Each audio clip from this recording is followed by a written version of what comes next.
में खड़ी थी। उसका चेहरा नहीं दिख रहा था। वो धीरे धीरे ऊपर की तरफ आने लगी। डर के मारे मेरे चाचा ने जोर से चिल्लाकर भागना शुरू किया। जब वो गांव पहुंचे तो उनकी हालत खराब थी। लोगों ने कहा कि जो लोग उस कुएं के पास रुकते हैं वो कभी वापस नहीं आते। आकाश ने डरते हुए पूछा, फिर उस लड़की का क्या हुआ? विवेक बोला, वो कोई लड़की नहीं थी, वो आत्मा थी। कहते हैं कि वो अब भी उसी कुएं के पास भटकती है। चाचा ने उसके बाद कभी उस रास्ते पर कदम नहीं रखा, और जब भी किसी ने उस आत्मा को देखने की कोशिश की उसे बुरा अंजाम भुगतना पड़ा। कहानी सुनते सुनते चारों दोस्त एकदम चुप हो गए। सन्नाटा छा गया।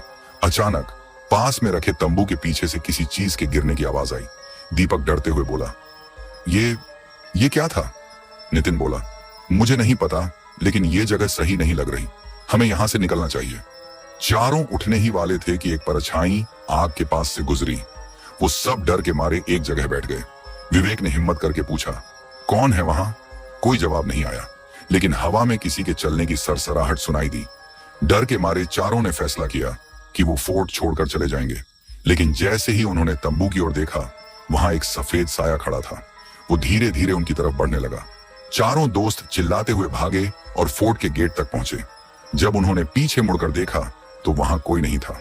दीपक हांफते हुए बोला, भाई, मैंने कहा था कि यहां मत रुकना, अब कभी भी ऐसी जगह पर रात नहीं बिताऊंगा। चारों ने तय किया कि वो कभी ऐसी जगहों पर रात बिताने का फैसला नहीं करेंगे। कहानी का संदेश, डरावनी जगहों पर बिना सोचे समझे रुकने का फैसला कभी नहीं करना चाहिए।